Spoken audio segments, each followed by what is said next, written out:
I'm David Stearns, and welcome to Lucas Group's Recruiter Intel Spotlight. Today, it is my pleasure to introduce you to Haden Bohannon, who's an executive senior partner with Lucas Group. Haden has a focus on executive search for mid to C-level marketing and sales positions in the financial, healthcare, and nonprofit sectors. Welcome, Haden. Thank you, David. Nice to be here. Nice speaking with you. So, Haden, before we jump into today's topic, please tell everyone a little bit about your background. Yeah, thank you. I spent the majority of my career in corporate America, and then for about 15 years, and then I fell into this crazy world of recruiting about 9 years ago. It seemed like something that I would love to do, and I've never been happier. I love it. Yesterday I had a chance to speak with Carl White, and I told him he's the first person I ever talked to that intentionally went into recruiting. And I love what you said this also, that you saw recruiting and you just sort of fell in love with it. And I'm noticing that's a trend with a lot of people at Lucas Group is, unlike a lot of people I know in the staffing industry who just said I sort of fell into it, people seem to join Lucas Group because they really love the recruiting field, which is awesome. So today we're going to talk a little bit about a trend that I think it started pre-2020, but it really accelerated and became universal during the pandemic, and that's remote hiring. So there's no question COVID impacted all of our lives. It certainly impacted the way we hire, the way we assess talent. But you saw a lot last year, Haden. And what do you see as the biggest impact in the field of sales and marketing recruiting with remote hiring? Yeah, obviously it's a challenge when you can't meet someone in person, and these companies are still needing to hire top people. So they look to a recruiter to help. And, we're trained and have experience and looking at backgrounds and vetting these candidates. We look at the resume, we look at their LinkedIn profile. I've got to see a face, and references. You look at their pedigree, where they've been, what they've done there, how long they've been there. And you take all these things into consideration before you submit a candidate. So it's challenging because you can't do it in person, the interview. So yeah, if you think about, especially for your clients, so much of the experience of getting to know a candidate, particularly for sales and marketing roles, is that in person. So what did you see on your clients that was the biggest impact on them when that was taken away last year? They were lost. They didn't know what to do. They were used to bringing people in, flying people in. And so actually it saved a lot of clients some money, with hotel and airfare. And so they were able to do this on Zoom now. And, you do miss some of the nuances of in-person interviewing, but, that's where they look to a good recruiter to kind of vet and figure those things out up front. So most of the time, I'd say 99% of the time, when they get to a Zoom call step, they're very pleased. Excellent. And I'm sure there's something that's lost. So what do you think are some of the downsides of having lost in-person interviews? As I said, you lose some of the nuances, maybe some of the personality. Just being with someone face-to-face is a lot more personal, obviously, than being on a video call. So as a recruiter, Haden, what do you do to try to fill in the gaps? As I said, I look at their pedigree, where they've been, what they've done, how successful they've been when they've been in each position. So I assume there's also some benefits. You mentioned one, don't pay for travel, certainly a definite benefit, probably a little easier in Canada too. But what are some of the other benefits that you see to remote recruiting and remote hiring? Yeah, well, the speed. It eliminates, delay and interviewing. And that's a good thing really for both the candidate and the client, because these good candidates don't last long. And a lot of these companies are moving quickly to obtain this top talent, whether it's sales or marketing. So, it's the speed of the process certainly helps the candidate where they're not lingering out there and being approached by other top companies. And it helps the client, to hire a little more quickly. So if you were going to compare, just rough guess, like go back to 2019, 2018, how long it took to hire a top sales and marketing professional versus what happened last year? Any guess as to how much shorter the process became? Great question. I'd say as far as the clients I work with, it takes, I'd say, an average of from the time you meet the candidate to the time that they start on a position would easily be 8 weeks, and before, or maybe 6 weeks. It just depends on the client, but before it could go on for 3+ months, which is several more weeks. And every week, as I say, in recruiting world, time kills deals. So it's important to keep the momentum.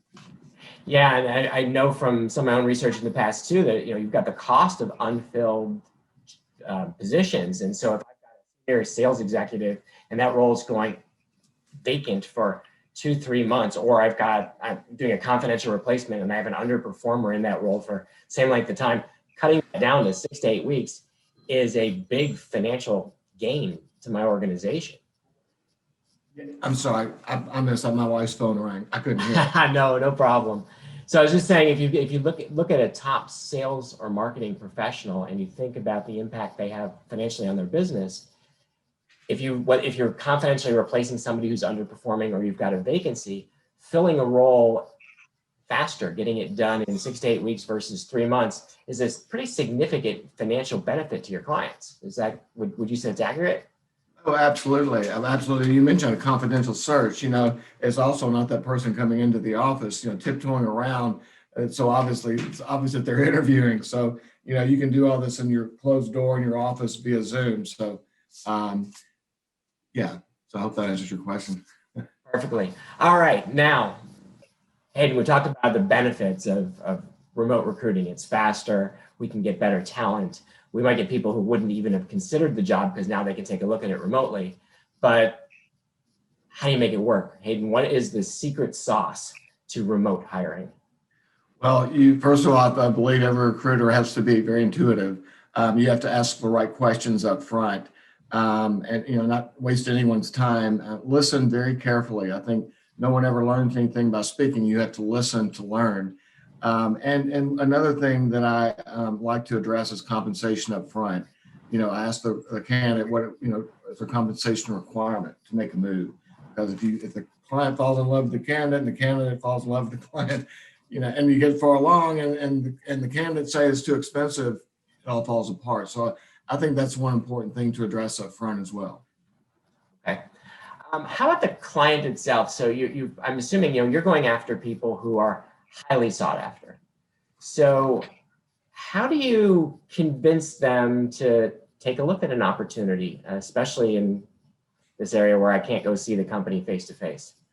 Yeah, great question. And that is up to a recruiter to sell the opportunities to a passive candidate who may not be looking to make a change. You pique their interest by giving a highlight of the overview, maybe the revenue or the top this in the country or world, to pique their interest, and that usually will be enough to at least have a conversation.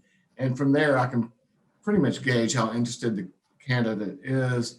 And one thing leads to another, but yeah, it's a soft sell on benefits of the client and how great your client is. So I'm curious, because you're dealing with particularly salespeople who are very much paid based on performance, is it more about the specific company? Is it the opportunity for growth, or is it about the compensation package? Which piques their interest the most? I think it's the opportunity. Most candidates are a lot wiser, and they know that it's not all about the money, because you can be paid very well, but then the company falls apart. So, it could. So, the candidates are taking everything into consideration. Maybe they do not want to start up. Maybe they want an established company, been around for a few years, and they look at the long-term opportunity, because the really smart, good candidates realize that they might not get that the first 6 months, but it's certainly there down the road for long-term growth and financial reward. And a question about the hiring process remote, really what your clients do. I know, when it was face-to-face, you might have group interviews. You might have people come in for a day and they're going to go department to department, meeting all the people they're going to report to, or maybe even people they're going to manage. Yeah. What do you see companies doing to structure that process when they're doing it remote? Are they doing the same sort of things, or have they changed? They're doing similar things. It's just on the phone, and the conversations and the appointments are a lot closer together. They can make a decision a lot more quickly. And maybe a final interview is a Zoom call. A few times I have seen an in-person call, but by the time we get through vetting these candidates, they've interviewed and spoken to people, we have a pretty good idea if they're going to be successful or not. So majority of the time in this COVID days, in-person interviews are not mandated. So one last question. Okay, hopefully better times are on the horizon. We have a vaccine. Eventually it'll get rolled out. We'll all get vaccinated. We'll be able to go back to hugging our friends again. What's going to happen with interviews? Is it going to stay like this? Or do you think remote is here to stay because it's just more convenient for everybody? That's a great question too. I think remote is here to stay. I'm sorry to say. I love being around people. I think we'll have a choice to go in the office. But I think a lot of clients have realized that it's easier and swifter to do the interview process on the phone and via video. So I doubt that a lot of people will go backwards.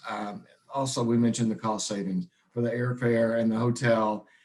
So I think, the video interviewing will be probably a smart way to continue. Yeah, that makes a lot of sense. It's probably good news for everybody because it makes things faster, easier, more convenient. And as you mentioned, the cost savings is a big plus too. All right, Hayden, great information. If people want to get a hold of you to learn more about sourcing, high-level talent in sales and marketing, what's the best way to connect with you? Yeah, well, you can email me, hbohannon@lucasgroup.com, or my direct number is 404-260-7210, or you can reach out to me on LinkedIn. So I'd love to speak with you. Fantastic. Well, Hayden, thank you so much. Appreciate the insights on remote hiring, and thanks for being part of today's Recruiter Intel Insights. Thank you, David. It's been my pleasure. Have a nice day. You too.